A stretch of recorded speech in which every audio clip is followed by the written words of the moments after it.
faz-nos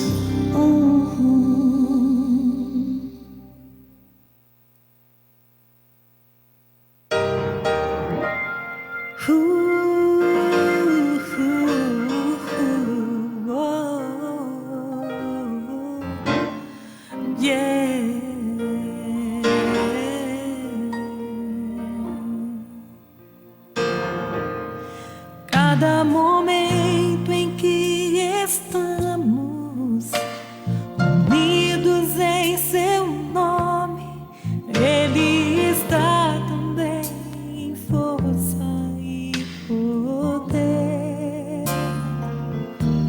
Podemos então oferecer sacrifícios de louvor, porque é bom cantar louvores ao Senhor,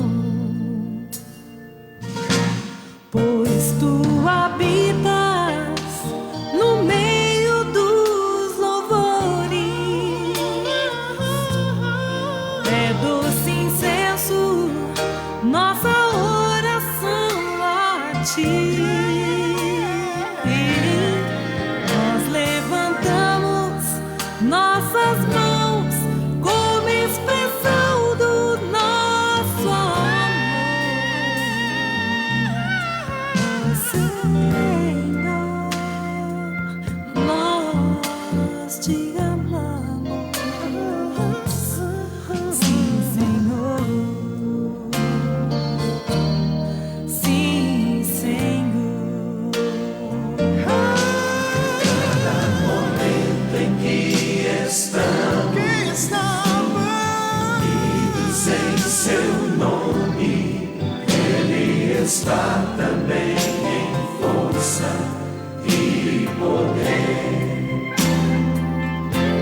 Podemos então oferecer sacrifícios de louvor, porque é bom cantar louvores ao Senhor.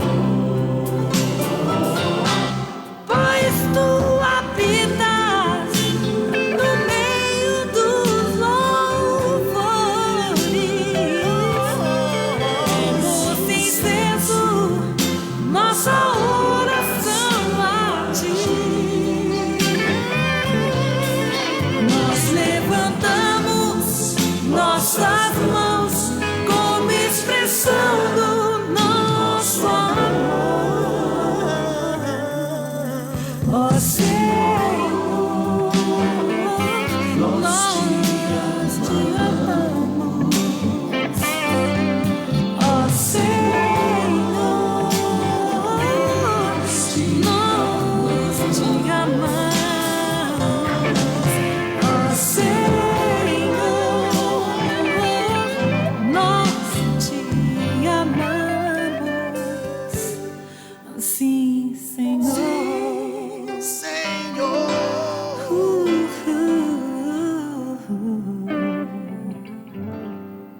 Sim, Senhor.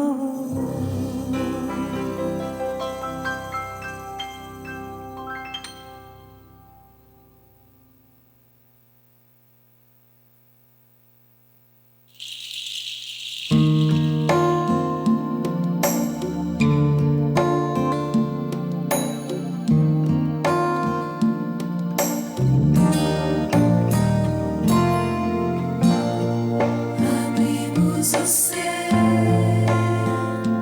nossa vida te Senhor,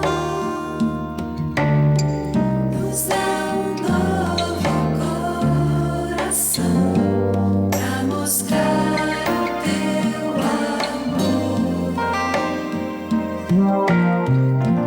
Onde não há esperança, nos conduz com teu Espírito, e aos que estão na escuridão, que levemos tua luz. Oramos por esta cidade.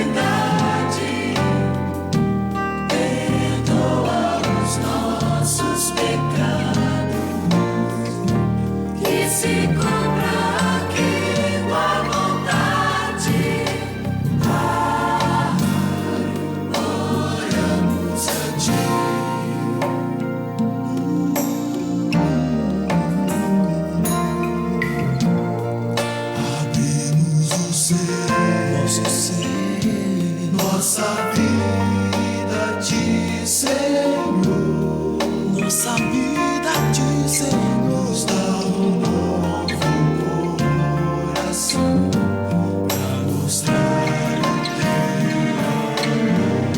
O teu amor, onde não há esperança, esperança, nos conduz com teu Espírito, nos conduz com teu Espírito. e aos que estão na escuridão, e levemos Que levemos tua luz, oramos por esta cidade, oramos por essa cidade, os nossos perdoa os nossos pecados, que se cumpra a tua vontade. oramos a ti.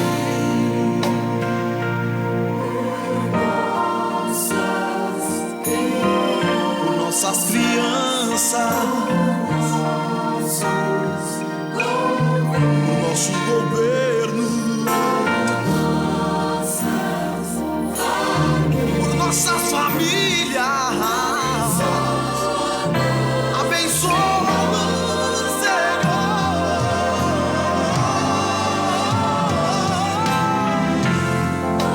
Oramos por esta oramos por essa cidade,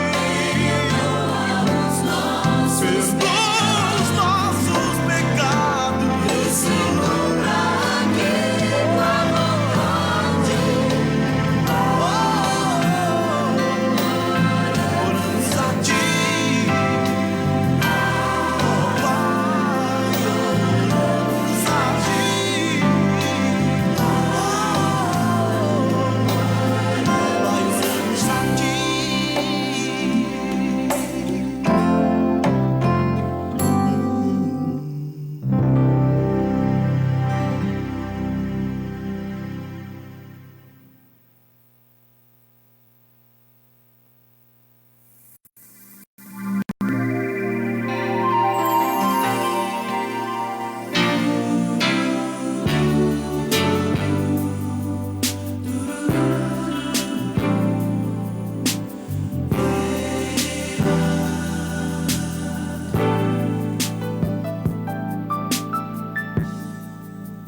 o Espírito de Deus está sobre mim. Eu tenho o prazer de saudar a todos em nome de Jesus. Vamos estar dando início a mais um culto e hoje, em comemoração ao aniversário do Departamento de Adolescentes da Igreja de Cristo. E eu queria convidar a todos, neste momento, a ficar de pé para orarmos e dar início. Querido Deus e amado Pai, te agradecemos, Senhor, por mais um dia de vida, Pai querido, por cada um que chegou até aqui, Pai, por cada família aqui representada, Senhor, vem derramar o seu amor, da sua misericórdia sobre cada um, ó Deus. Vem ajudar aqueles que estão enfermos, ó Pai. Vem tocar com tua mão, ó Pai, vem curar cada um, Senhor. Vem perdoar todos os nossos erros, todas as nossas falhas, Senhor. Que cada dia mais vamos ter sede de Ti, Pai querido. Que venhamos buscar a Tua palavra, Pai, e pregar o Teu Evangelho, Pai. Derrama da Tua graça, do Teu amor sobre cada um que está aqui, Pai. Daqueles que não puderam chegar aqui, Senhor. Abençoa cada um, Pai querido. É isso, Senhor, que te pedimos e te agradecemos em nome de Jesus. Amém. Gostaria de convidar o grupo Filhos do Rei, que vai estar trazendo os louvores iniciais. E logo após, o irmão Lucas Rian está com a oportunidade de trazer a leitura devocional da palavra.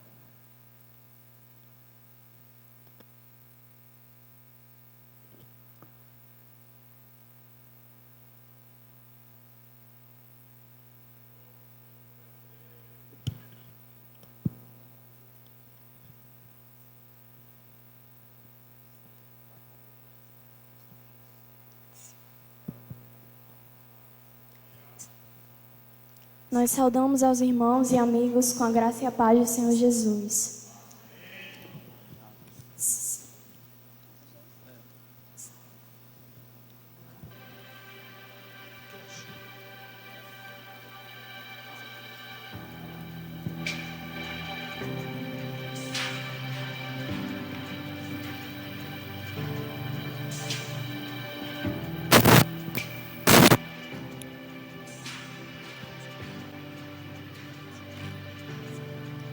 Nós estamos aqui tão sedentos de ti. Vem, ó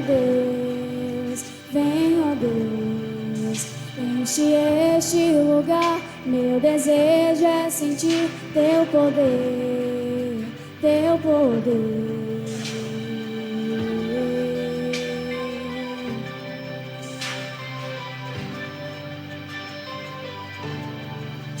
Nós estamos aqui tão sedentos de ti.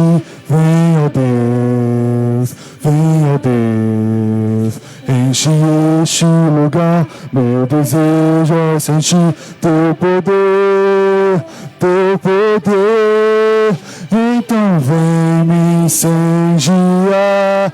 Meu coração é o teu altar. Quero ouvir o som do céu, tua glória contemplar. Vem me incendiar. Meu coração é o teu altar.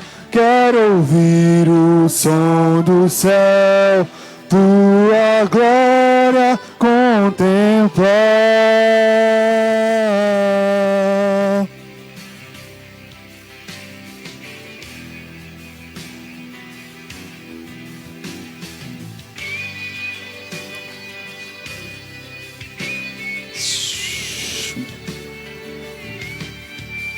Nós estamos aqui tão sedentos de ti. Vem, ó Deus, Enche esse lugar. Meu desejo é sentir teu poder, teu poder. Então vem me incendiar. Meu coração é o teu altar. Quero ouvir o som do céu, tua glória contemplar. Então vem me incendiar. Meu coração é o teu altar. Quero ouvir o som do céu, tua glória contemplar.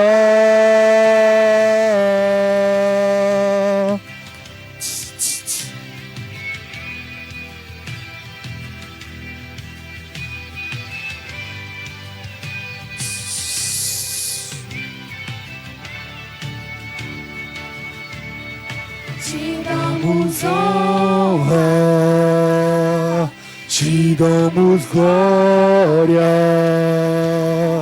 teu é o poder, pra sempre, amém. Te damos honra,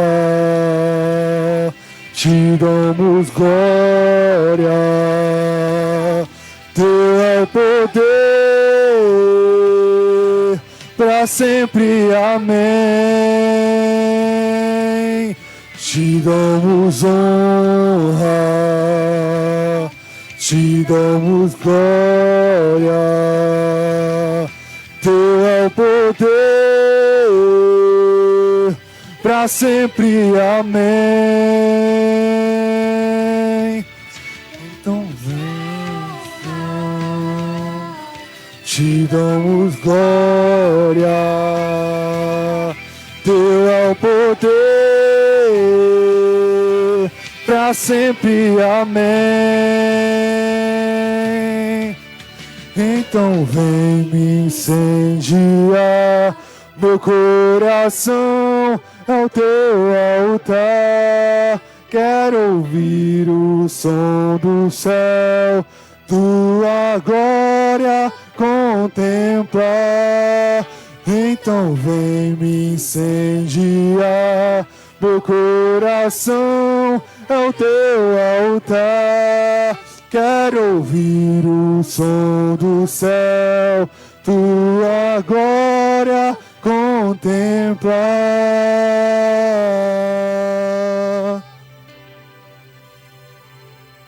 Amém.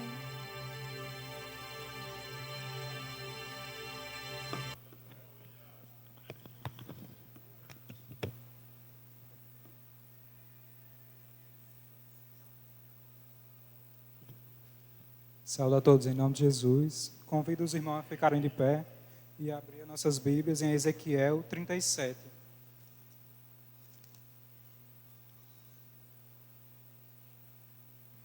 Ezequiel 37, a partir do primeiro.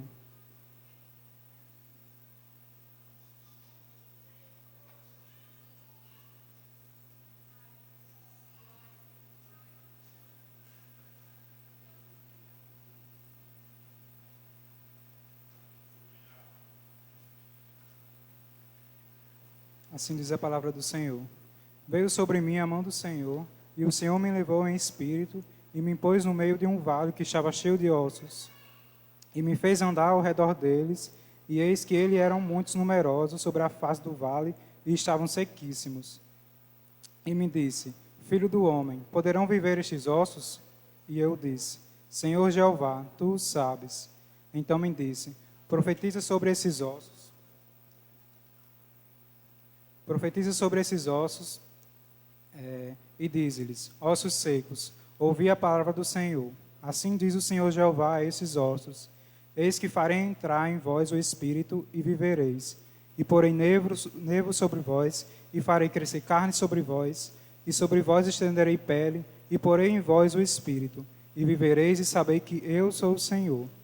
Então profetizei como me deu ordem, e houve um ruído. E enquanto eu profetizava, eis que fez um rebuliço, e os ossos se ajuntaram, cada osso a seu osso, e olhei, e eis que vieram nervos sobre eles, e cresceu a carne, e estendeu-se pele sobre eles, mas não havia neles espírito. E ele me disse, profetiza ao Espírito, profetiza ao Filho do Homem, e diz ao Espírito, assim diz o Senhor Jeová, vem dos quatro ventos, ó Espírito, e assopra sobre esses mortos para que vivam. E profetizei como ele me deu ordem. Então o Espírito entrou neles, e eles se puseram em pé, um grande exército, grande e extremo. Amém. Convido a irmã Tabita para estar orando agora pela leitura.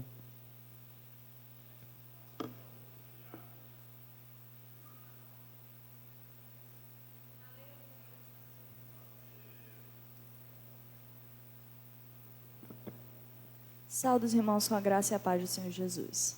Oremos. Senhor Deus, eterno Pai, nós te adoramos, Senhor, e te bendizemos pela oportunidade que o Senhor nos deu de estarmos aqui nessa noite. Senhor, nós te agradecemos em especial pelo Departamento de Adolescentes, Pai. Te agradecemos por cada um dos que fizeram e fazem parte, Jesus. Nós te entregamos também, Senhor, a vida da diretoria, meu Deus, de cada um dos que participam, Senhor.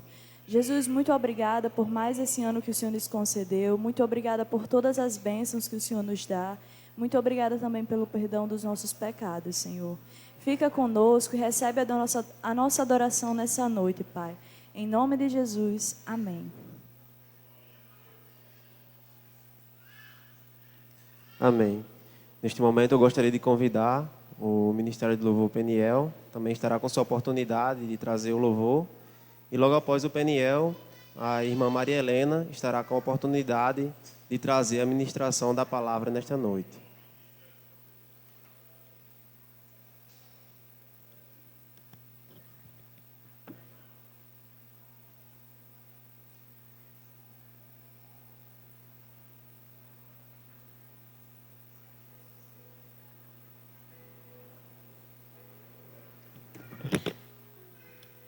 Eu saúdo a todos em nome de Jesus. Amém? Saudamos a todos em nome de Jesus. Amém? É motivo de gratidão estarmos aqui. O Senhor é bom, eterna é a sua bondade, a sua misericórdia. E nós chegamos neste lugar para adorar ao Senhor. Adorar a Ele na beleza da tua santidade. E hoje com um motivo especial, mais ainda, porque até aqui o Senhor tem ajudado ao teu povo, em especial os adolescentes da nossa igreja, a qual nós desejamos que as bênçãos do Senhor continuem derramando sobre esse departamento, levantando mais adolescentes e firmando os que estão aqui, fortalecendo os que estão aqui, renovando a visão, o ouvido, para continuar servindo ao Senhor Jesus. Porque o mundo está oferecendo muitas coisas que atraem aparentemente. E nós sabemos que somente o Senhor quem nos dá a verdadeira alegria. A adolescência passa, mocidade chega, adulto chega, o ancião chega. Não é verdade? São fases da nossa vida. E durante todas essas fases, nós precisamos de Jesus em nossa vida. Então vamos cantar. Nós chegamos aqui para dizer: vim para adorar a Ti, Senhor. Porque Tu és grande, porque Tu és a luz do mundo. Aleluia. Então vamos adorar. Você já sabe esse louvor. Então você não fica parado aí. Você adora juntamente conosco. É um hino bastante conhecido. Dá a sua adoração nesta noite. Você sabe o que você tem enfrentado para chegar até aqui. Aleluia. Adore em todos os momentos.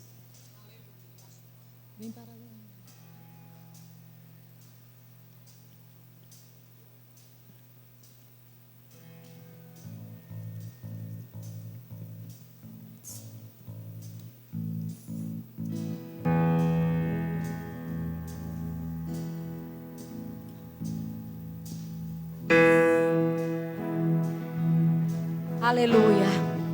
Seja adorado, Senhor, nesta noite. Nós chegamos até aqui, Senhor, para bendizer o Teu santo nome.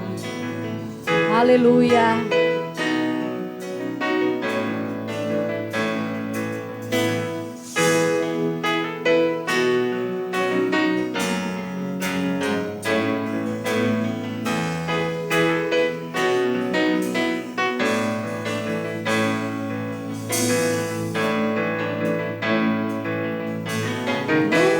Luz do mundo viestes à terra, pra que eu pudesse te ver. Tua beleza me leva a adorar-te. Quero contigo viver. Vim para adorar-te, vim para prostrar-me, vim para dizer que és meu Deus, és totalmente amável, totalmente digno, tão maravilhoso para mim.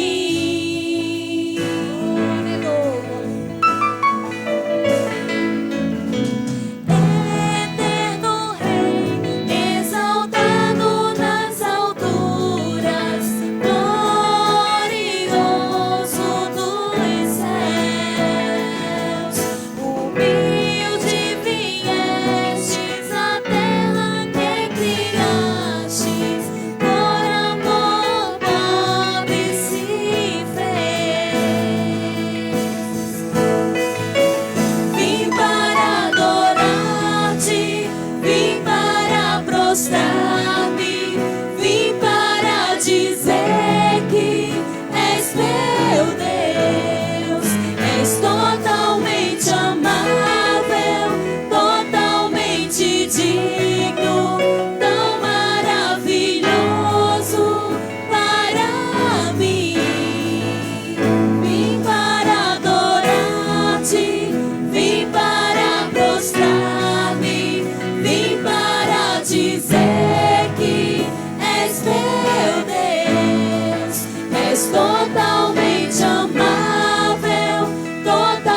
Aleluia. Nós te agradecemos, Senhor, nesta noite.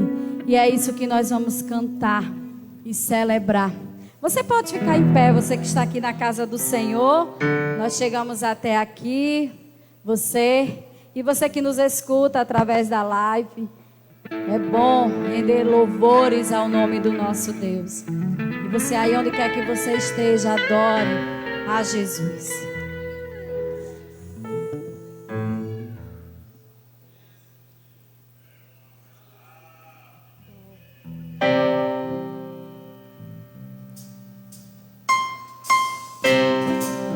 Você pode bater palmas animadamente, adorando ao Senhor Jesus. É noite de alegria, de celebração, porque o Senhor tem sido a nossa força. Aleluia.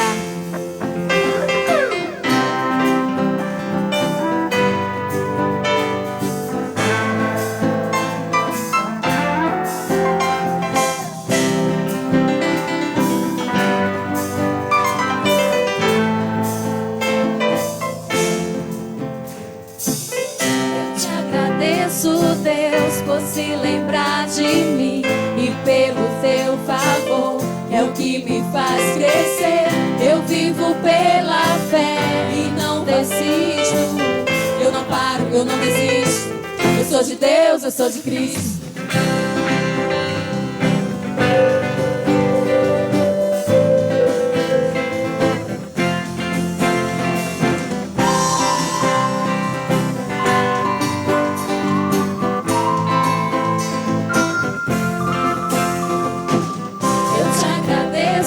Deus, por se lembrar de mim e pelo teu favor, é o que me faz crescer. Eu vivo pela fé e não vacilo. Eu não paro, eu não desisto. Eu sou de Deus, eu sou de Cristo. Você mudou a minha história e fez o que ninguém podia imaginar. Você acreditou e isso é tudo. Pra você, não sou do mundo não. A honra, a glória, a força e o louvor a Deus e o levantar das minhas mãos é pra dizer que te pertenço, Deus.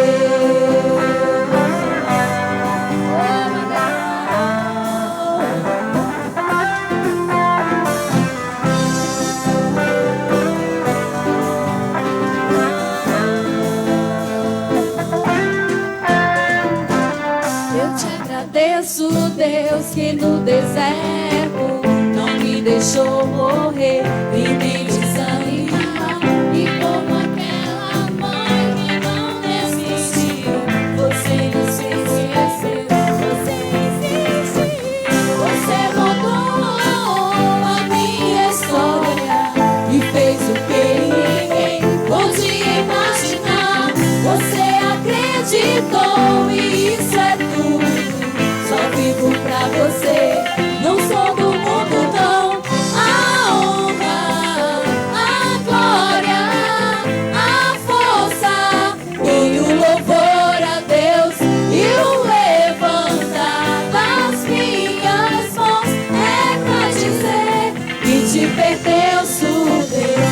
A honra, a glória, a força e o louvor a Deus e o levantar das minhas mãos é pra dizer que te pertenço, Deus.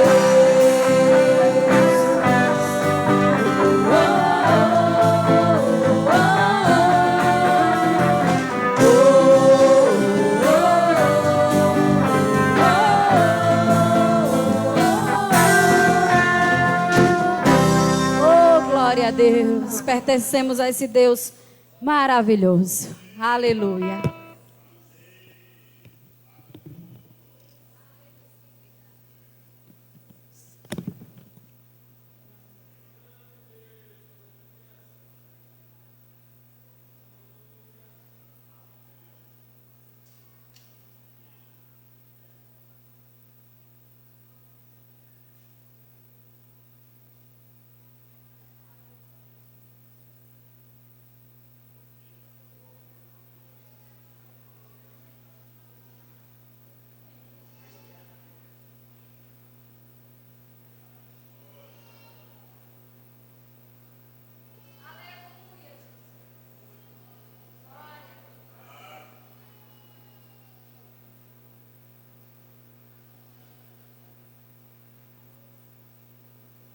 Toda amada igreja, no nome de Jesus. Quero dizer para vocês que eu estou alegre. Depois de alguns meses sem vir à igreja,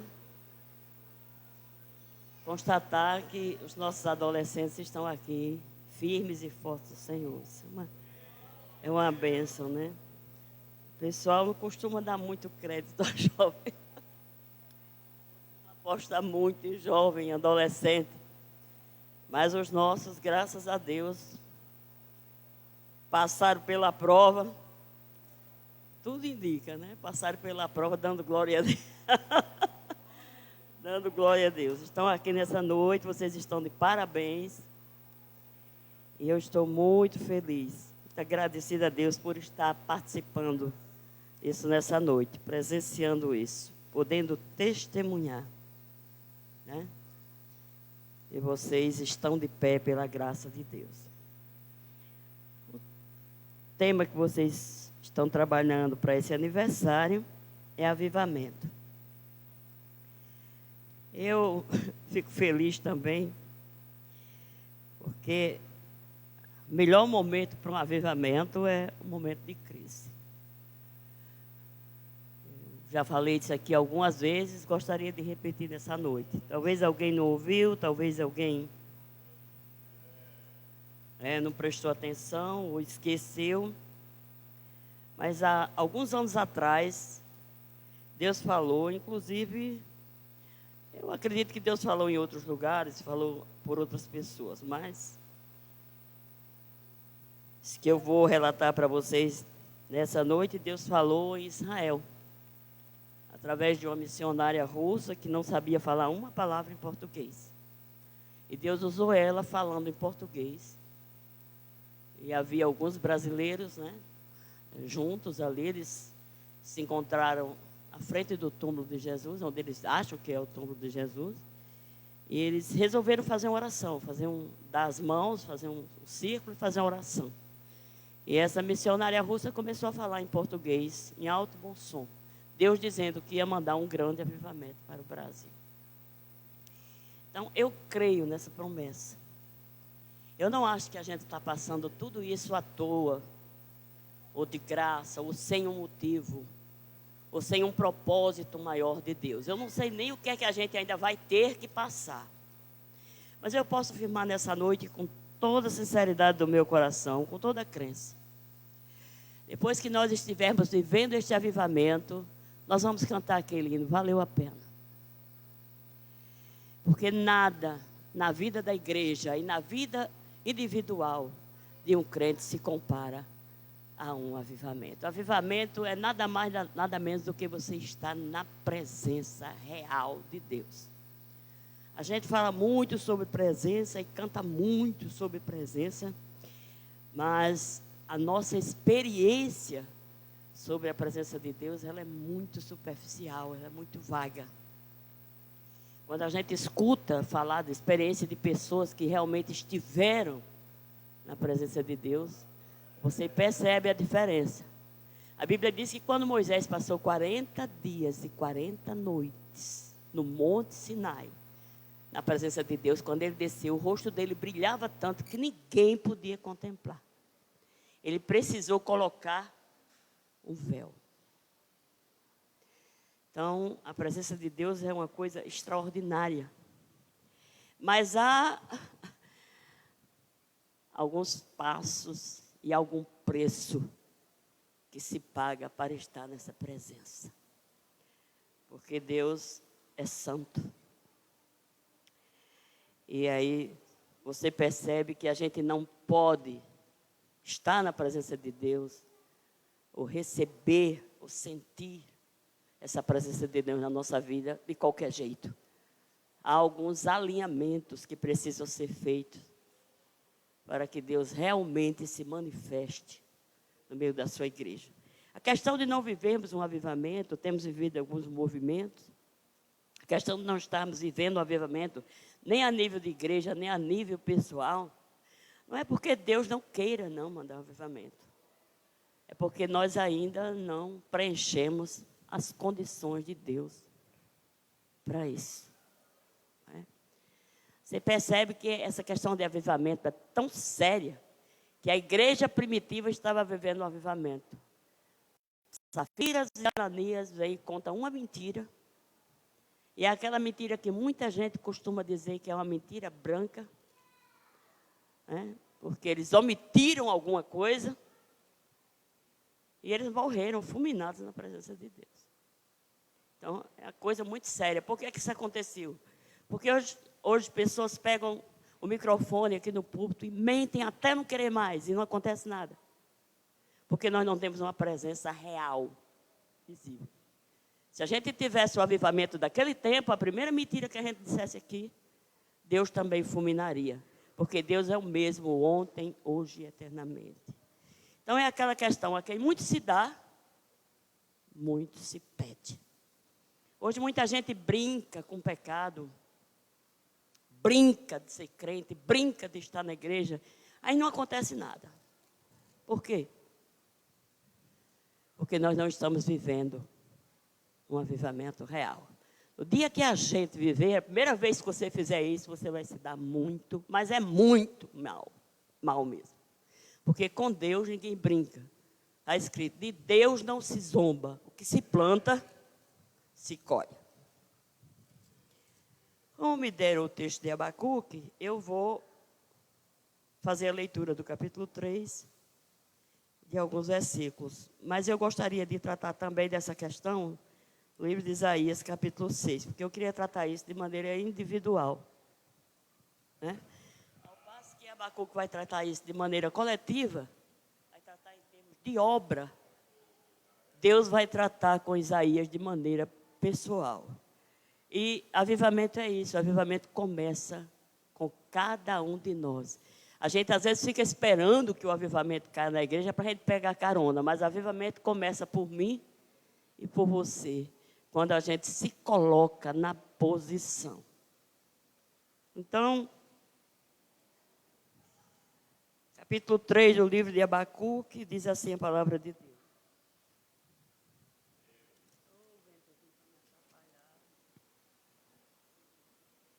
Ouvi, Senhor, a tua palavra, é o verso 2. Isso é uma oração, né? Vou começar com o verso primeiro. Oração do profeta Abacuque sobre a forma de canto. Interessante porque Abacuque fez essa oração cantando.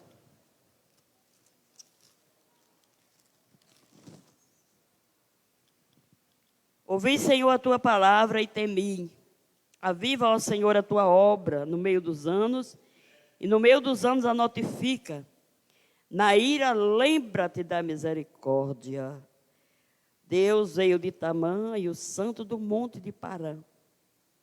A sua glória cobriu os céus e a terra se encheu do seu louvor. Amém. Isso era uma situação de avivamento que Abacuque estava vendo, estava prevendo, estava profetizando. O tema de vocês é a urgência de um avivamento. Então eu pergunto, quando é que um avivamento realmente é necessário? Qual é a melhor hora para Deus trazer um avivamento sobre a igreja, sobre a minha vida, sobre a terra? Se você olhar do ponto de vista da Bíblia, se você virasse ele para lá, me ajudava? Para cá, vai perturbar o todo.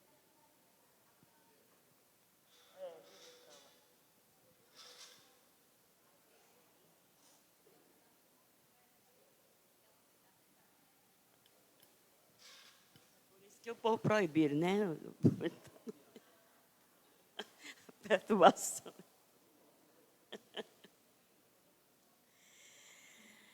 Então, todos os avivamentos que nós temos conhecimento, tanto na Bíblia como os que aconteceram posteriores às Escrituras, todos eles aconteceram em momentos de crise espiritual enfrentada pela igreja e pela nação. Eu lembro que o grande avivamento que aconteceu na Inglaterra, a Inglaterra estava à beira de uma guerra civil. Quando Deus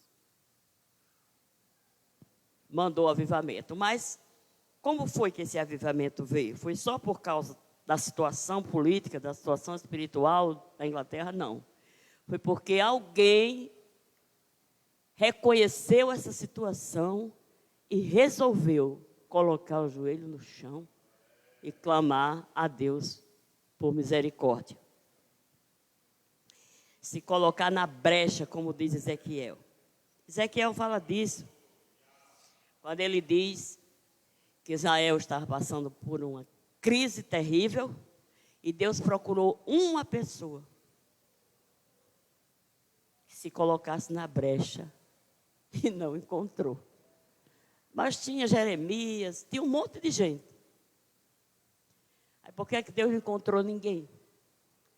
E é interessante porque quando Ezequiel vai tratar desse texto, ele trata dos profetas, ele trata dos sacerdotes, ele trata dos príncipes e do povo de um modo geral. Ele diz, ninguém, eu não encontrei ninguém. Porque a brecha aqui era a brecha da intercessão. De alguém que realmente reconhecesse a situação da nação e se colocasse de joelhos, pagasse o preço diante de Deus para que ele intervisse e não destruísse a nação como ele destruiu. Então, a importância de se reconhecer isso é fundamental para o avivamento. Então, todos os avivamentos aconteceram a partir de um momento real de crise espiritual enfrentada pela igreja. Todos contaram com os mesmos elementos. Alguém discerniu a verdadeira situação da igreja, alguém se colocou diante de Deus na brecha da intercessão, alguém que estava disposto a orar, obedecer incondicionalmente e pagar o preço. Todas essas pessoas reconheceram essa necessidade a partir deles mesmos. E aí, eu vou voltar de novo para Abacuque, mas eu vou usar a situação de Isaías aqui. Nós temos um defeito muito grande quando se trata dessas questões espirituais. A gente acha que as coisas ou acontecem por causa dos outros, as coisas negativas, ou as positivas não acontecem também por causa dos outros. E a gente costuma se excluir. A Bíblia diz que no ano que morreu o rei Uzias, e aí era um ano de crise, era um momento de crise, porque se você pesquisar na Bíblia quem foi o rei Uzias, você vai ver que ele foi um bom rei.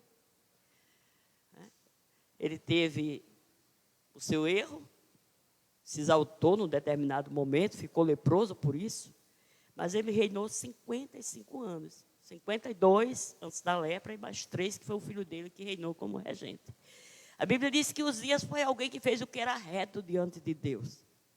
Porque a gente precisa ter muito cuidado aqui numa coisa. O problema não é como a gente começa só, o problema é como a gente termina. Ah, porque eu comecei sendo muito usado por Deus, sendo um vaso, sendo isso, sendo aquilo, mas você tem que permanecer. Se você quer continuar sendo esse vaso usado por Deus, tem que permanecer na humildade, na dependência, sabendo que você é usado não pelos seus méritos, mas pela misericórdia e graça de Deus. E num determinado momento, Uzias achou que tudo aquilo também tinha a ver com ele. Não era só Deus, era ele, era o eu. Mas a Bíblia diz que ele foi um bom rei, ele era temente a Deus, e sobre o reinado dele, Israel prosperou financeiramente, politicamente, espiritualmente, porque as três coisas estão ligadas. Na nossa vida também, se a nossa vida espiritual vai ruim, o resto vai ruim também. Mas se a nossa vida espiritual vai bem, o resto vai bem também. Porque nós somos um ser trino. Nós temos uma parte material, uma parte emocional e uma parte espiritual. E elas não podem operar a parte uma das outras. E Uzias acabou cometendo esse erro. Mas a Bíblia diz que ele foi um homem temente a Deus e que andou na presença de Deus. E por isso trouxe muita prosperidade, muito benefício a Israel.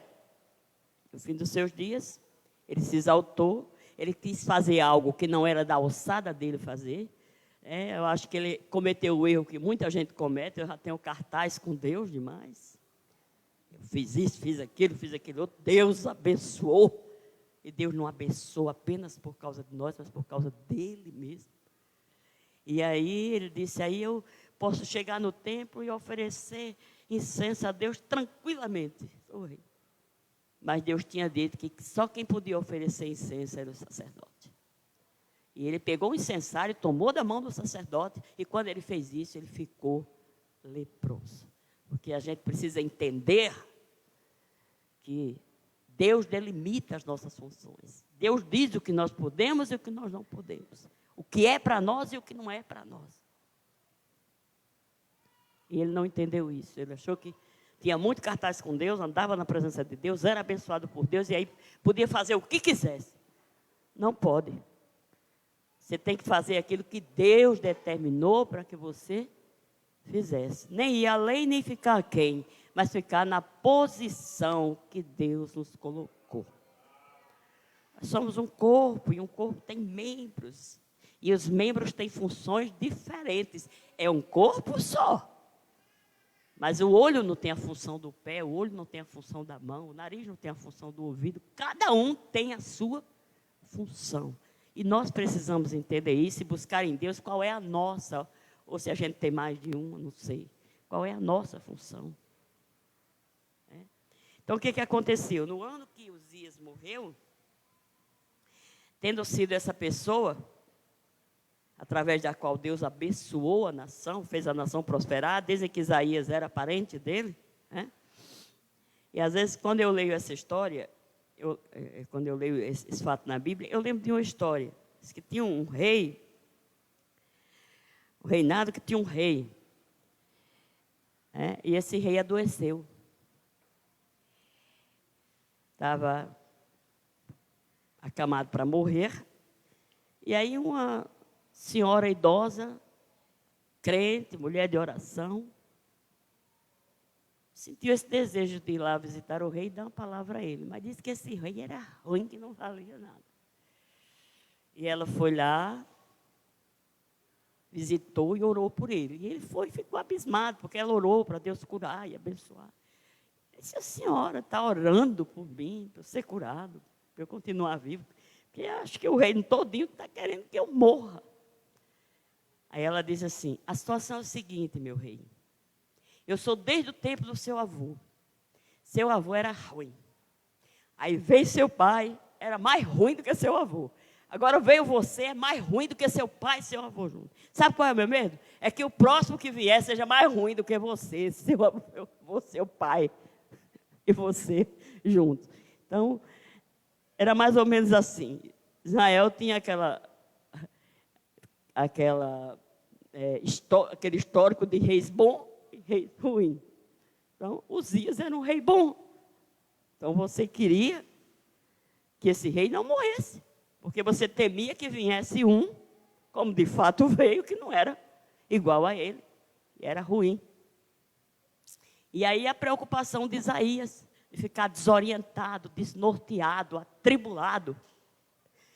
Mas eu vejo Isaías indo para o lugar certo, ele correu para o templo.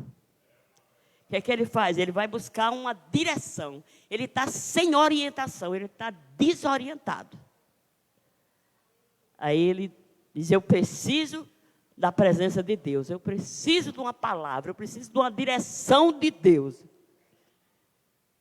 Eu preciso de avivamento. E ele corre para o templo. Tem muita gente que não dá valor. Eu sei que o templo hoje é o nosso corpo é o templo do Espírito Santo. Mas nós temos um lugar onde nos reunir. Isso é bíblico. A igreja primitiva se reunia nas casas. Né? Quando não tinha ainda condição de construir templo por causa da perseguição. Mas eles se reuniam, eles tinham um lugar para se reunir. E você encontra na Bíblia o escritor aos Hebreus dizendo, não abandone a vossa congregação, como é o costume de muitos. Se congreguem, fiquem juntos, fiquem reunidos, fiquem unidos. Porque vocês são um corpo, vocês precisam crescer juntos, uns dos outros, vocês dependem uns dos outros. Isaías vai para o templo, e a Bíblia diz que ele tem uma visão de Deus. Para termos um avivamento, para reconhecermos a necessidade desse avivamento e buscarmos, nós precisamos ter, no mínimo, 2 visões. A visão acerca de Deus e a visão acerca de nós mesmos. A visão acerca de quem Deus é e de quem nós somos. Porque, às vezes, a gente quer achar que é como Deus, ou é parecido com Deus, ou está quase no pé de igualdade com Deus. Às vezes, até está no pé de igualdade maior. Essa foi a síndrome de Lúcifer. Lúcifer, no primeiro momento, ele quis ser igual a Deus. Mas você sabe que a medida do T nunca enche? No segundo momento, ele não quis mais ser igual a Deus, ele quis ser maior do que Deus. E o nosso problema com esse tipo de ambição é esse. É nunca estar conformado com o que tem, com o que é. Sempre olhar para alguém e querer ultrapassar. Isaías é o templo, e a primeira visão que ele tem é acerca de Deus. Ele diz: eu vi o Senhor assentado num alto e sublime trono. O que é que isso fala para mim? O que é que isso fala para você? Uzias estava morto, o próximo rei podia ser ruim como foi. A nação podia entrar numa situação difícil, como entrou, mas Deus estava no controle. Deus estava sentado no alto e sublime trono. Deus está acima de todos os tronos, de todos os reis, de todos os governantes, de todas as situações. Então, para que é que eu preciso olhar? Eu preciso olhar para Ele.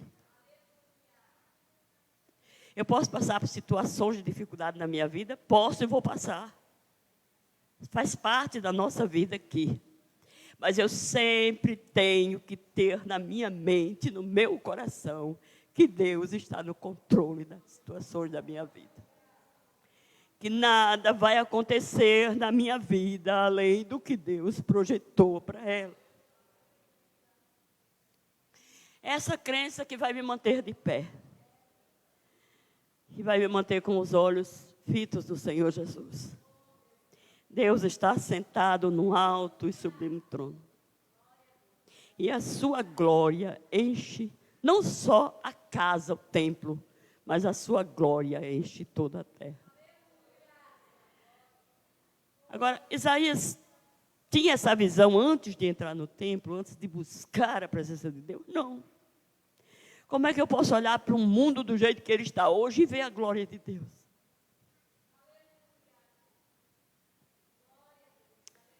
Eu só posso ver isso se eu entender que Deus está no controle do universo. Que a sua glória está em todo lugar. A Bíblia diz que Elias e Eliseu, ou Eliseu e o seu moço estavam em Dotã. E de repente o moço de Eliseu chega apavorado. E diz: Senhor, meu Senhor, nós estamos cercados. Nós não temos escapatória. O exército da Síria cercou a cidade de todos os lados. Nós não temos saída. E eles estavam procurando só Eliseu mesmo. E Dotã era uma cidade pequena. E o moço ficou apavorado. E Eliseu olhou para o moço e disse assim: Senhor, abre os olhos desse moço. E Eliseu não precisava que Deus abrisse os olhos dele, porque Eliseu estava vendo a realidade espiritual como ela era. Mas o menino não, estava apavorado. Só estava conseguindo enxergar o que era visível aos olhos humanos, o que era material. E quando Deus abriu os olhos espirituais do moço, o que é que ele viu? Por trás do exército do rei da Síria, tinha um exército muito maior de carros de fogo e cavaleiros. É isso que a gente precisa entender.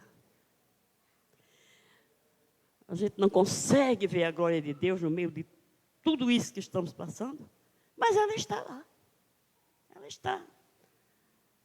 Isaías viu: toda a terra está cheia da tua glória. Todas as obras de Deus, toda a criação de Deus manifestam não só o seu poder, como a sua glória também. E elas estão aí para quem quiser ver. Eu posso olhar para um dia chuvoso e ver apenas como um dia chuvoso. Mas eu posso ver a glória de Deus nisso. Porque quem manda a chuva é Deus. Eu posso olhar para um dia ensolarado e não ver mais do que isso, do que um dia de sol. Mas eu posso ver a glória de Deus nisso, porque é Deus quem manda o sol. Então, a glória de Deus está em toda a sua criação. Eu posso olhar para a minha vida e ver a glória de Deus, porque eu sou criação de Deus. Mas os nossos olhos espirituais, eles estão como que fechados. E quem vai abrir é um avivamento. É a ação de Deus, é a presença de Deus na nossa vida. Então, Isaías tem algumas visões aqui acerca de Deus, né? Deus é soberano. Deus está assentado no alto e sublime trono. Não só Deus, mas todo o seu séquito de querubins, serafins e anjos estavam enchendo o templo, né? Eu não sou muito simpática a que se dê muita ênfase a essa questão de anjos na igreja, mas eles estão aqui. Porque a Bíblia diz que eles estão a serviço dos santos. Agora, muito mais interessante para mim, importante para mim, do que a presença dos anjos, é a presença de Jesus aqui. É a presença de Deus, do Espírito Santo. Os anjos são apenas ministradores, né? Mas Deus é o nosso Criador, Jesus é o nosso Salvador, e o Espírito Santo é o nosso sustentador. Então, Isaías teve essa visão de Deus, teve a visão do séquito de Deus, teve a visão da glória de Deus, teve a visão da santidade de Deus. Isso é uma coisa muito interessante para a gente meditar nessa noite. A Bíblia diz que os serafins, que são os anjos de, né? Querubins, são os anjos de fogo, os serafins. A santidade de Deus é uma coisa tão tremenda que eles cobriam o rosto, porque não, para não olhar diretamente para Deus. Eles cobriam com as duas asas, eles cobriam o rosto. Há muita falta de reverência nos nossos dias hoje quanto a essa questão da santidade de Deus.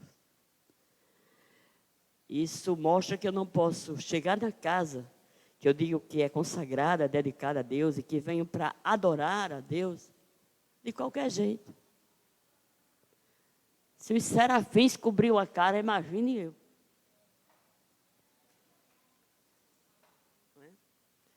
Então, eles tiveram aqui também, Isaías teve também aqui uma visão da santidade de Deus. Não há avivamento se você também não tem essa visão da soberania, da glória, da santidade de Deus. De quem Deus é de verdade. Por isso o texto de Abacuque vai dizer, a glória veio de Parã. E o santo do monte.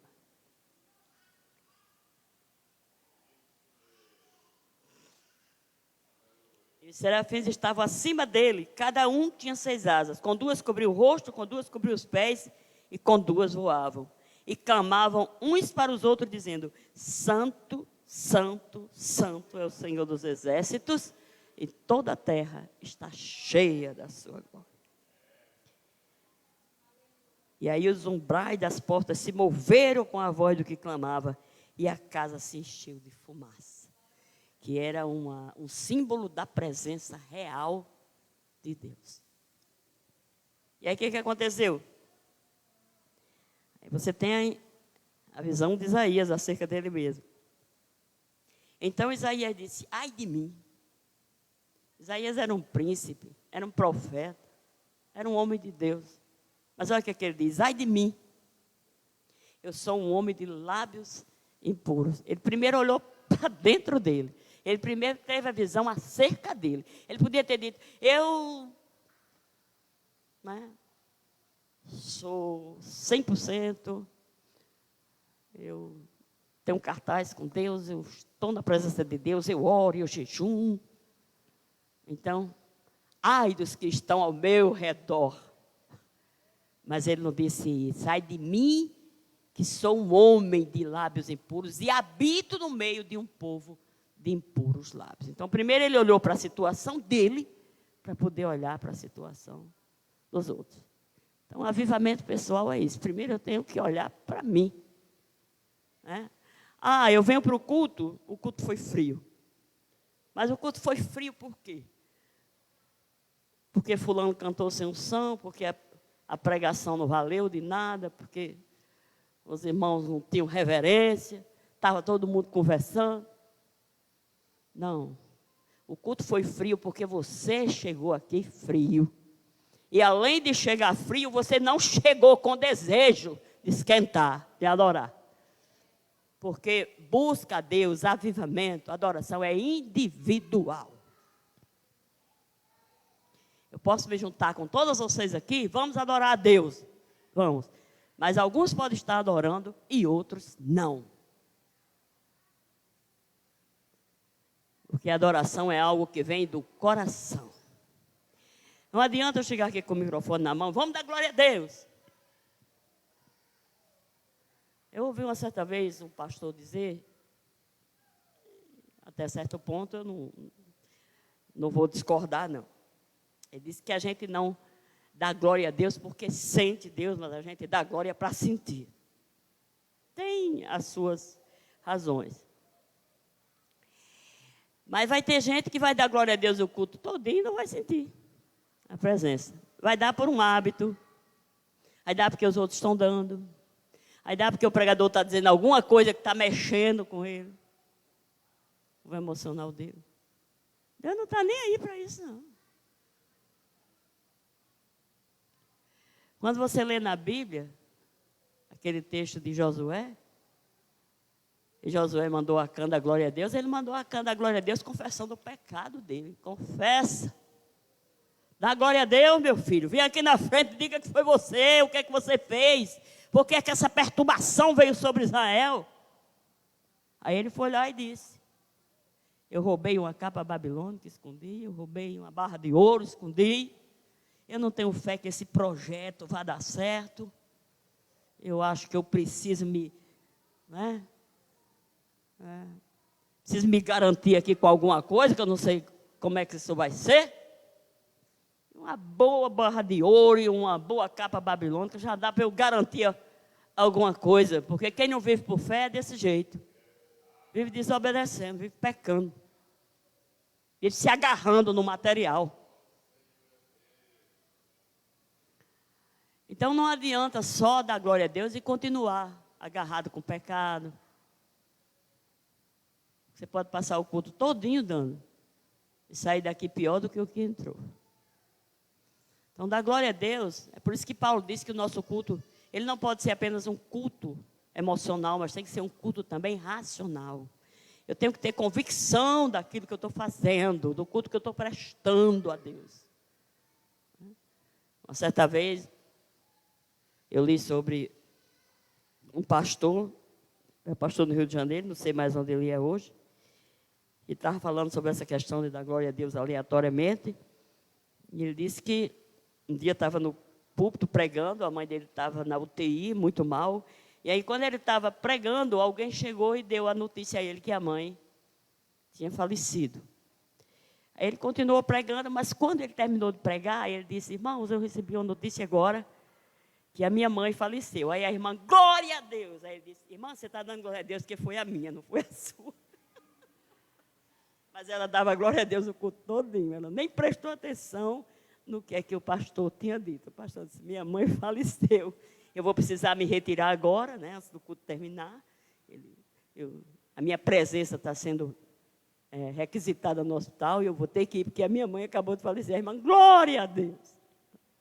Ele disse, realmente foi a minha mãe, se fosse a sua, você não estava, você estava chorando. Mas você já prestaram atenção que a gente às vezes dá glória a Deus, não sabe nem por que é que está dando?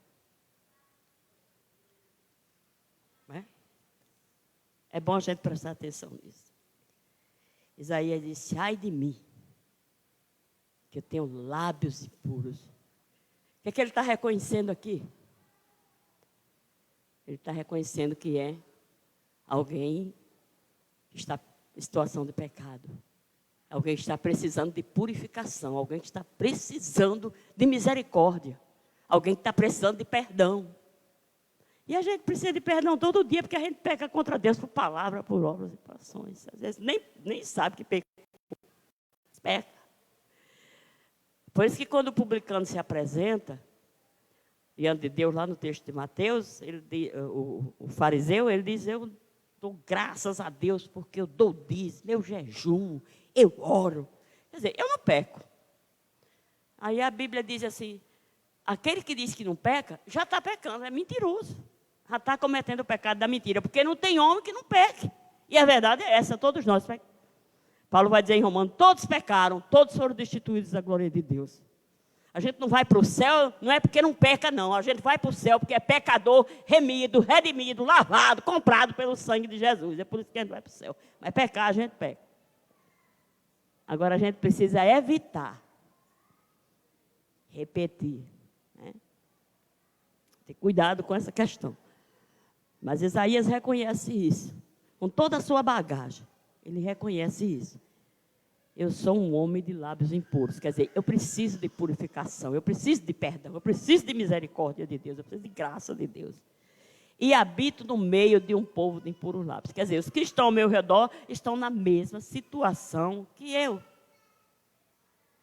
Todos estão necessitando de avivamento, de serem purificados, de serem perdoados, de serem renovados, de serem abençoados por Deus. Então, ele tem a visão acerca dele mesmo e ele tem a visão acerca dos que estão ao seu redor.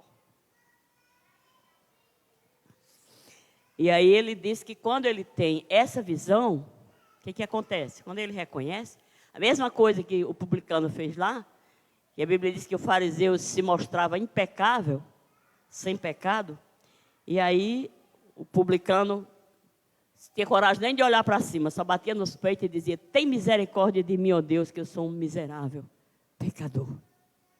Aí Jesus disse: o publicano saiu justificado, mas o fariseu saiu condenado 2 vezes. Primeiro, porque pensava que era o que não era. Né? É o engano do coração. Dizem que um homem tinha um bonito jardim na sua casa. E o jardim tinha as mais belas flores que se podiam cultivar naquela região. Ele nunca viu um animal feroz, um animal nocivo, peçonhento lá. Ele só via as flores, as borboletas, os pássaros. Mas um dia o jardim pegou fogo. Saiu cobra, escorpião, um monte de coisa que não prestava. Sabe o que é essa ilustração? Para que essa ilustração serve? No dia que o Espírito Santo tocar fogo no nosso coração, a gente vai ver as cobras, largatas, né, as aranhas caranguejeiras, os escorpiões. A gente vai reconhecer todo esse mal dentro de nós. Porque a gente, às vezes, cultiva sentimentos de raiva, de ressentimento, de ódio. Porque fulano merece isso. Ninguém merece. A partir de nós mesmos, que se fosse olhar por esse lado, a gente também merece. Mas Jesus manda fazer o quê? Manda perdoar. Não interessa o mal que você me fez. Porque o mal que você me fez só vai me atingir se eu deixar.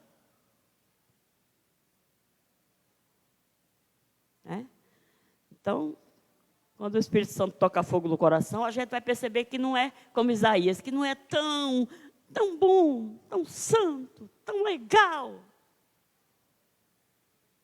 A gente vai perceber que tem lábios impuros e que precisa de purificação, de santificação. Porque tudo isso vai girar em torno disso, de santificação.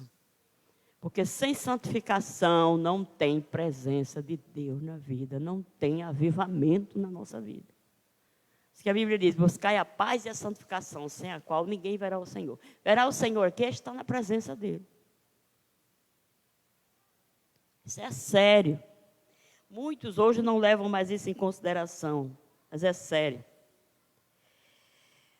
Então a Bíblia diz que quando Isaías tem esse reconhecimento, e aí tem que ser um reconhecimento sincero, não é da boca para fora, mas é do coração mesmo. os serafins vêm com uma brasa que ele tira com Atenais, né? E tocou nos seus lábios, e a sua iniquidade foi tirada, e o seu pecado foi purificado. Em outras palavras, ele foi santificado. E aí, quando ele se encontrou nessa situação de santificação, de santidade, de avivamento, aí Deus pergunta: a quem enviarei? E quem há de ir por nós? Aí ele diz: eis-me aqui, Senhor, envie-me a mim. Eu estou pronto, estou preparado, porque o Senhor me purificou. Porque o Senhor fez a obra necessária. Aí não adianta ir sem esse avivamento, sem essa ação do Espírito, sem essa santificação. Porque é isso que vai produzir os frutos na nossa vida e na vida daqueles a quem nós vamos atingir. Eu vou dizer uma coisa para vocês nessa noite. Não tem nada que dificulte mais a pregação do Evangelho do que o mau testemunho dos crentes. Quando as pessoas estão dispostas ou estão desejosas, estão querendo se voltar para Deus, elas não buscam só a palavra que você tem. Elas buscam a sua vida, as suas atitudes, as suas ações. Eles procuram ver isso na igreja. Por isso que você encontra muita gente dizendo: para ser crente como fulano, como ciclano, Deus me livre, eu passo longe. Porque eles esperam que a gente seja a diferença no meio de uma geração corrompida e pervertida, como Paulo escreve aos Colossenses. Que a gente tem que brilhar como luzeiros no meio de uma geração que está nessa situação. Jesus disse que a gente era luz e sal, por quê? Porque o mundo está apodrecido no pecado e está em trevas. E quando Jesus falou esse texto, ele vinculou aqui: assim brilhe as vossas obras, a vossa luz diante dos homens. Né? E ele diz que as nossas obras, as nossas atitudes, o nosso testemunho é quem glorifica o nome de Deus. Deus é glorificado através disso. Não através das minhas palavras, seja cantadas ou pregadas, mas é através das minhas atitudes. Se os homens vão ver o vosso bom testemunho e vão glorificar a meu Pai que está nos céus. Mas isso só acontece quando a gente opera nesse mundo como luz e como sal, fazendo a diferença. Hoje você faz a diferença. Hoje é você que tem que fazer a diferença no meio dessa geração. Porque um dia, Malaquias diz, que todo mundo vai ver. Quem fez a diferença, todo mundo vai ver essa diferença. Entre o ímpio e o justo, entre o que serve a Deus e o que não serve. Jesus disse: não adianta vocês me servirem só com palavras, sem me dizerem Senhor, Senhor, sem fazer o que eu mando. Quando a gente aceita Cristo como Senhor e Salvador da nossa vida, nós não provamos que Ele é Senhor da nossa vida apenas dizendo que Ele é Senhor, mas obedecendo, porque Senhor manda e servo obedece. Hoje nós temos uma igreja seletiva, crentes seletivos. O que acontece? Eu obedeço aqui, aqui, aqui, mas eu não obedeço aqui, aqui e ali. Em outras palavras, eu obedeço aquele que está de acordo com a minha conveniência. Mas aquele que não está de acordo com a minha conveniência, eu não obedeço. Eu tenho um marido que não correspondeu às minhas expectativas de casamento. Então, vou no cartório e me divorcio. Mas eu quero dizer para vocês que estão pensando em se casar aqui, e aí é uma questão de não é de remediar, mas é de prevenir. Eu quero dizer para vocês que casamento é uma aliança feita não só com um homem ou uma mulher, mas com Deus. E não se pode quebrar a aliança feita com Deus. Isso é uma das entraves também para o avivamento. Deixa eu dizer uma coisa para você. Quando Josué entrou na terra de Canaã, Deus disse assim para Josué: não faça aliança com ninguém dessa terra. Eu vou destruir todos os cananeus. Seja ferezeu, jebuseu, eveu, gigaceu, seja o que for dizeu. Filisteu, eu vou destruir. Não façam alianças com ele. Aí Josué derrota Jericó, derrota Ai, e aí vai partir para a próxima cidade. Chega no acampamento uns homens. Eles moravam a 3 dias de viagem, na região de Gibeon, os gibeonitas. Eles chegam. E eles dizem assim para Josué: a gente vem de uma terra longínqua. Josué: não, vai ver que vocês moram no nosso meio. Não, senhor, olha, esse pão saiu quente do forno. Olha como é que está, ressecado e borolento. As nossas roupas estavam novas, as nossas sandálias, olha aqui. Como é que está o estado da nossa roupa, como é que está a nossa sandália. Os nossos odres de vinho eram novos, olha aí, tudo velho, rachando. Por causa dos muitos e muitos dias de caminhada. E Josué acreditou na palavra deles. Chamou os príncipes, os chefes das tribos, e fez uma aliança com ele em nome do Senhor. Só para vocês verem o quanto Deus considera isso. Foi uma aliança enganosa, baseada numa mentira, no engano e numa precipitação de Josué. Qual foi o erro de Josué? Não consultou a Deus. Aí você casa, quer se divorciar, porque não consultei a Deus. Não era o que Deus me deu. E Deus tem o que a ver com isso? Você não consultou a Ele? O problema é seu, não é de Deus, não. Quando você fez aliança, você fez diante dos homens e diante de Deus. Se consultou ou não, se buscou direção ou não, o problema é seu, assuma as consequências. Não, vou me divorciar, porque não era que Deus tinha para mim. Sabe quando é que você vai achar que Deus tinha para você nessa situação aí? Lá na 5ª, na 6ª, na 7ª, na 8ª, ele não vai achar nunca. Você quebrou uma aliança, e quebra de aliança não traz bênção não, traz maldição sobre a nossa vida. Não traz prosperidade não, traz atraso. E aí, termino já. E aí, mas vou dizer o que eu tenho que dizer nessa noite. Aí,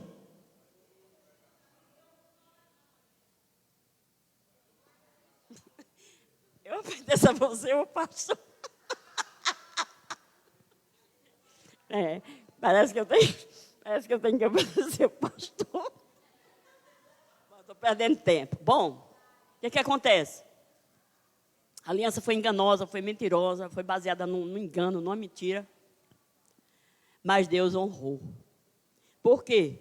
Porque o erro foi de Josué. Josué devia ter consultado a Deus. É interessante porque aqueles homens sabiam do concerto que Deus tinha feito com Moisés, sabia da ordem que Deus tinha dito a Moisés, da palavra que Deus tinha dito a Moisés. Não tinha televisão, né? Não tinha internet, mas as notícias corriam. Deus tinha dito assim a Moisés: destrua todos aqueles povos.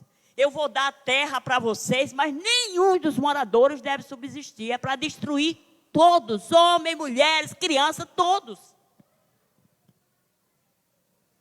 Eu não quero ninguém tentando fazer mistura, tentando levar meu povo para a idolatria. Porque hoje você vê uma moça crente casar com um rapaz descrente, aí não, mas vai trazer ele para a igreja, ele leva ela para o mundo, bem ligeirinho. São raros os casos que ela traz ele para a igreja. Na maioria das vezes, ele leva ela para fora da igreja. E era isso que Deus estava prevendo. Que ao criar aliança com o povo da terra, eles iam acabar adotando os deuses, como aconteceu. Se aliançando, né, dando os filhos para casar com as mulheres estrangeiras, dando as filhas para casar com os homens estrangeiros, e aí começa a mistura. Aquele povo sabia dessa ordem, e foi por isso que eles se adiantaram e vieram. Eles seriam a próxima cidade a ser destruída, e eles vieram. Por quê? com esse engano e essa mentira? Porque eles estavam pensando em preservar apenas a vida deles. Eles não estavam nem aí para Deus, nem para a palavra de Deus, que eles não conheciam a Deus. Eles estavam pensando só neles. Preservar a vida deles. Então, o erro foi de Josué. Porque a Bíblia diz, Josué fez a aliança sem consultar a Deus. Aí você casa sem consultar a Deus, né? Josué foi enganado pela aparência. Moravam bem pertinho, mas estavam tudo com cara de quem morava a 1000 quilômetros. Aí você é enganado pela aparência, tanto o homem como a mulher, né? Olha para o cabra bonitinho, jeitosinho. Às vezes tem uma chave balançando na mão, alguma coisa. E esquece de consultar a Deus. A mulher, o homem do mesmo jeito. A mulher está lá parecida com violão, jeitosinha, bonitinha. Mas sabe, depois de 3 dias o engano foi desfeito, a mentira foi descoberta. Se as pessoas casam baseado em aparência, em engano, mais cedo ou mais tarde a pessoa vai mostrar quem é. É por isso que alguém diz que namoro é a fase da pesquisa, noivado também. E é a fase que você tem que fechar os olhos e abrir os ouvidos para ouvir. Aí a gente fecha o ouvido, fecha tudo e só abre o olhão para olhar para a aparência. Aí depois, eu me enganei, eu pensei. Porque você não consultou a Deus, porque Deus não se engana, nem me engana. Deus é o único que nos conhece por dentro e por fora. Aí você faz como o rapaz da história que a gente conta aqui. Com o noivo de Rosinha, Rosinha incrédula que só o cão. Queria nem saber de igreja, de Deus, de nada. Aí ele ficou noivo de Rosinha, apaixonado, arriado os 4 pneus por Rosinha. E o pastor, conhecendo o histórico de Rosinha, que não vinha nem na igreja, aí chamou ele era um jovem, dedicado na igreja, e disse, meu irmão, eu quero fazer um pacto com você, eu quero orar com você. Para você pedir direção a Deus. Essa sua noiva não me parece ser a que Deus preparou para você. É incrédula e tal. E eu me disponho a orar todo dia, 1 hora aqui de joelho na igreja, a hora que você escolher para orar com você, para Deus lhe dar uma noiva, uma direção. Aí ele se ajoelhava para orar. Bem um mês depois, o pastor perguntou, e aí? Não. Aí o pastor foi escutar a oração dele, ficou bem pertinho dele. Aí ele dizia assim, Jesus, eu quero uma noiva, mas só quero Rosinha. Pronto. Entendeu? Só quero Rosinha. Então, assim, também não adianta consultar a Deus nessa base. Quer dizer, eu vou orar, vou pedir direção a Deus, mas eu já tenho, né, a minha mente, o meu coração aqui. A gente tem que ir vazio e realmente desejar que Deus mostre aquele que Ele preparou para nós. Adianta ir na aparência. 3 dias depois, descobriram que Gibeon era a próxima cidade. Eles eram os heveus, né? Seriam o próximo povo alcançado. Suas cidades estavam bem pertinho. Eram 6 ou 7 ao todo. Mas só para você ver como Deus preza a aliança. Poucos dias depois eles foram, porque eles se aliaram. Aí eles foram atacados por 5 reis. Os reis da região de Moabe, dos Moabitas. Atacaram os amorreus, né, que eram da região de Moabe estava também. Era Og, rei de Bazã, e o outro rei de Moabe. Aí eles se coligaram, 5 reis daquela região que fica depois do Jordão, Transjordânia, e atacaram. Declararam guerra aos heveus, porque tinham se aliado a Israel. Aí eles mandam buscar socorro. Por quê? Porque eles tinham aliança, eles tinham pacto, eles tinham compromisso. E Deus manda socorrer. E a Bíblia diz que Deus não só dá ordem a Josué para ir socorrer, como Deus peleja por eles. Nós encontramos um dos textos mais bonitos da Bíblia, quando a lua se detém e o sol se detém, até que Deus deu vitória a Josué. E a Bíblia diz que até pedras de saraivas Deus fez cair do céu. E foram mais os que morreram pelas pedras, pela ação de Deus, do que os que morreram pela espada de Israel. Só para vocês terem uma ideia. Mas eu tenho uma coisa mais absurda ainda para nós. De como Deus honra a aliança. No tempo do reinado de Davi, Deus mandou uma fome sobre Israel.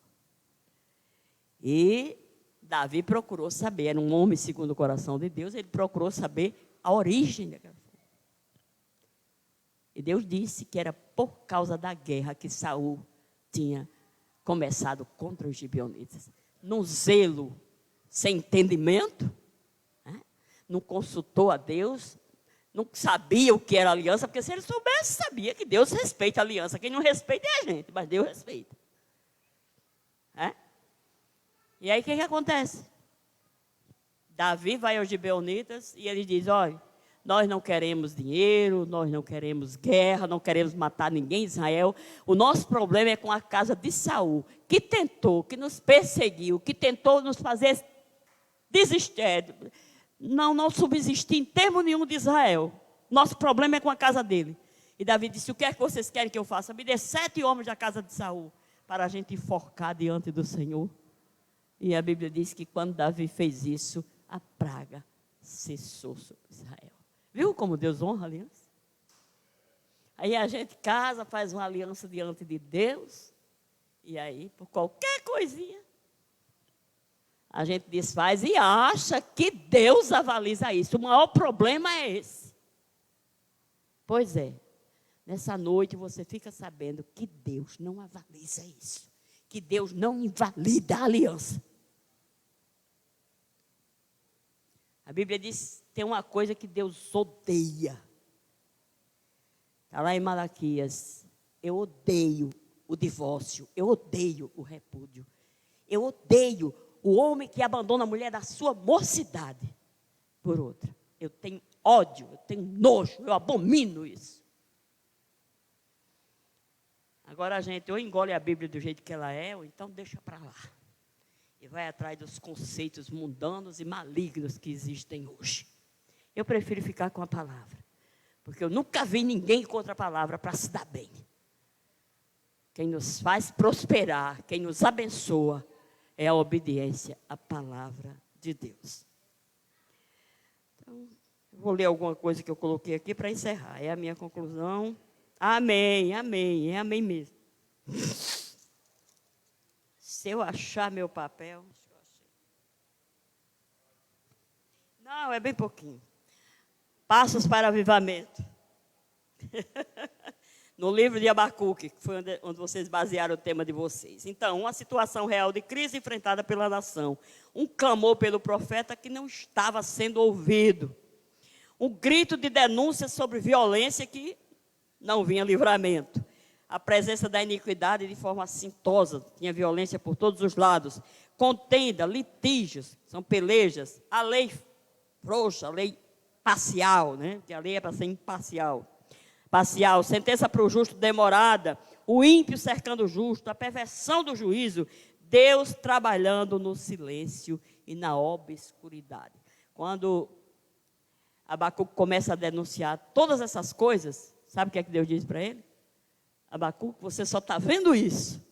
A visão era só periférica. Você só está vendo isso. Mas eu estou realizando uma obra nesses dias tão grande que se eu contasse, você não acreditaria. Então Deus continua trabalhando. No silêncio, na obscuridade, mas Ele continua trabalhando em favor de um avivamento para esta nação. Lá em Isaías 64, versículo 4, diz que nós temos um Deus, eu vou contar com as minhas palavras, que trabalha de dia e de noite para aqueles que esperam nele. O que quer dizer trabalha de dia e de noite? Quer dizer que muitas vezes Deus trabalha e você não percebe, não vê eu trabalhar de noite. Algumas coisas você vê, simbolizando o dia, mas algumas coisas você não vê, não nota, a não ser que Deus abra os seus olhos espirituais para isso. Mas Deus está trabalhando em favor desta nação e em favor de um grande avivamento que o Brasil vai ter. Eu não sei quando não sei se vou estar viva para alcançar, mas vocês que são a geração mais nova podem testemunhar disso mais na frente. Deus vai mandar um avivamento para o Brasil. Mas eu preciso fazer a minha parte também. Que Deus nos abençoe. Amém.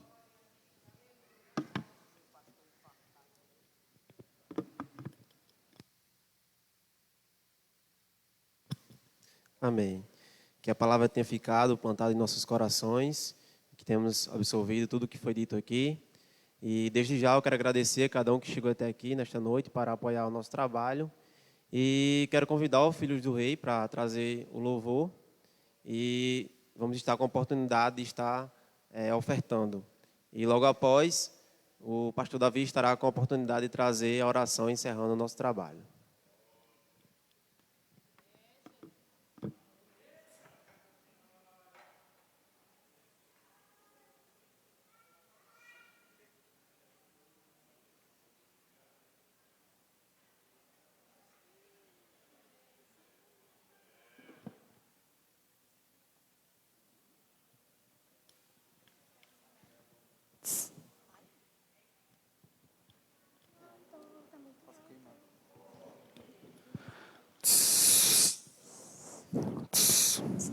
Nós saudamos aos irmãos mais uma vez em nome de Jesus.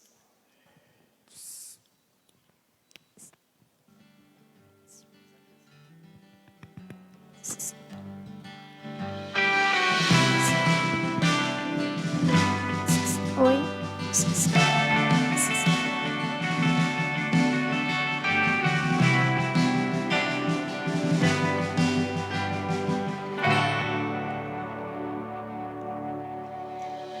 Sopra como vento, queima como fogo, flua como um rio, Espírito Santo. Suba como incenso, minha adoração.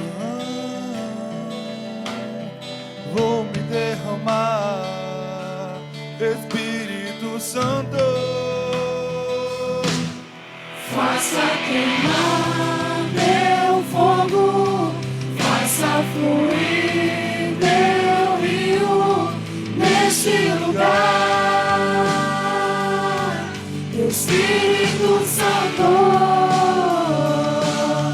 faça queimar meu fogo, faça fluir meu rio neste lugar.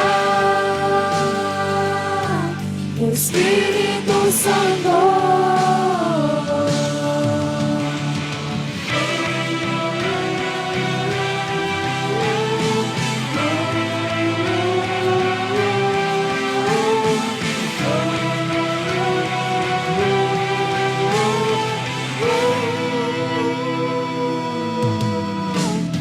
Sopra como vento, queima como fogo, flua como um rio, Espírito Santo. Suba como incenso, minha adoração.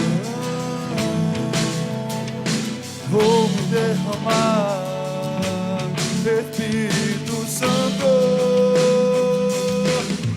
Faça queimar meu fogo, faça fluir meu rio nesse lugar.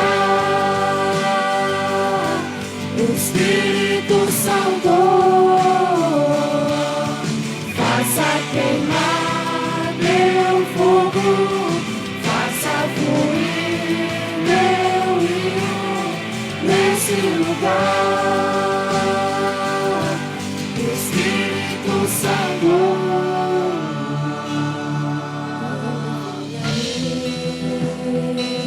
No oceano do Espírito, ali adorarei ao Deus do meu amor. Eu adorarei ao Deus da minha vida, que me compreendeu sem nenhuma explicação. Espírito, me desce como fogo, vem como em Pentecostes, e enche-me de novo. Espírito, Espírito, me doce como fogo, vem como em Pentecostes e Enche-me de novo. faça queimar teu fogo, faça fluir teu rio nesse lugar. Espírito Santo, faça queimar teu fogo, faça fluir teu rio nesse lugar. Espírito Santo.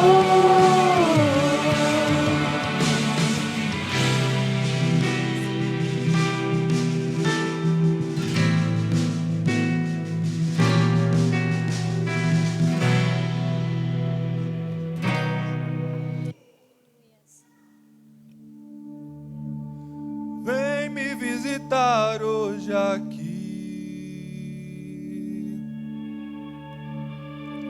Quero conhecer mais de ti. Espírito vem, Espírito Santo.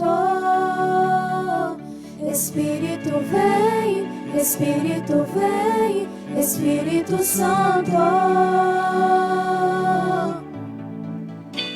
Eu quero viver algo novo. Faz o coração arder de novo, fazendo todo o medo desaparecer, trazendo sobre mim um novo amanhecer.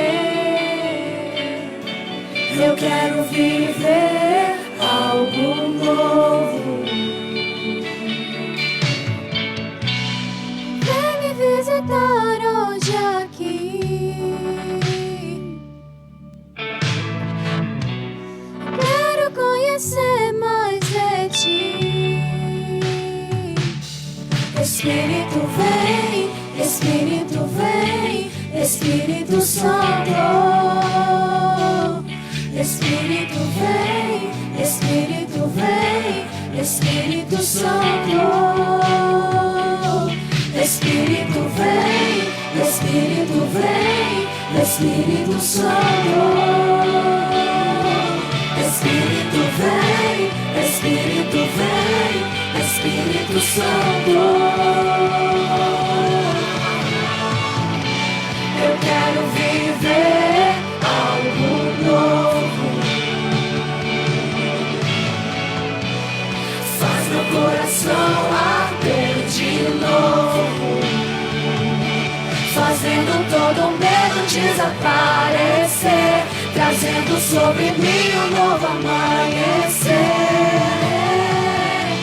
Eu quero viver algo novo. Eu quero viver algo novo. Faz meu coração arder de novo, fazendo todo o medo desaparecer, trazendo sobre mim um novo amanhecer. Eu quero viver algo novo.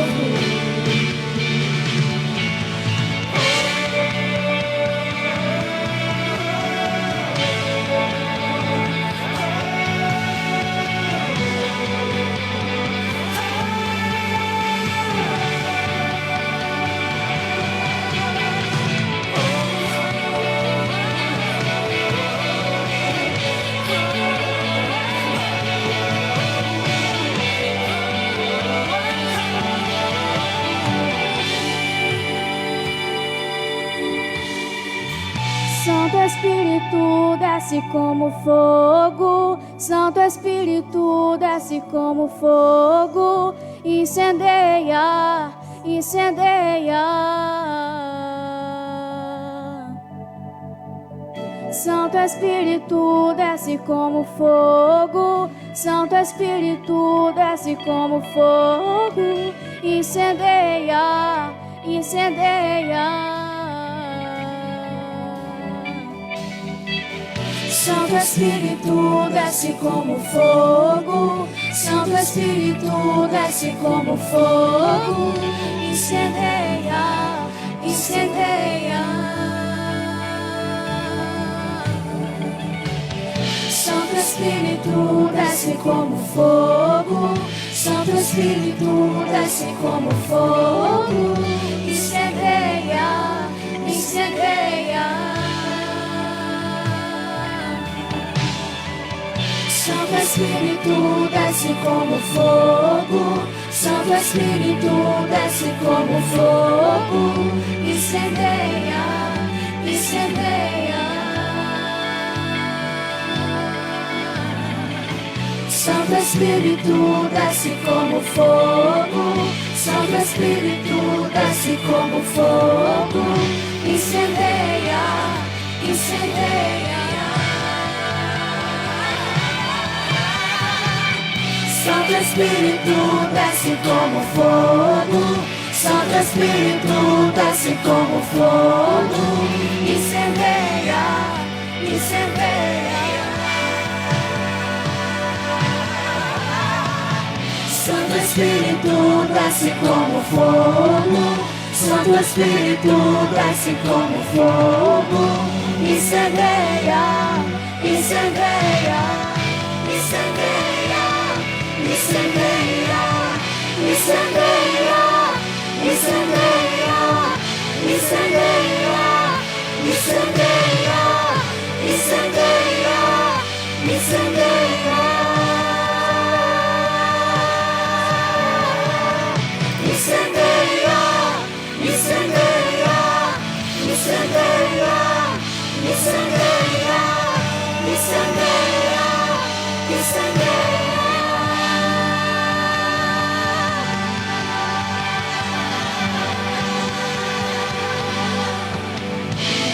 Nós agradecemos essa oportunidade em nome de Jesus.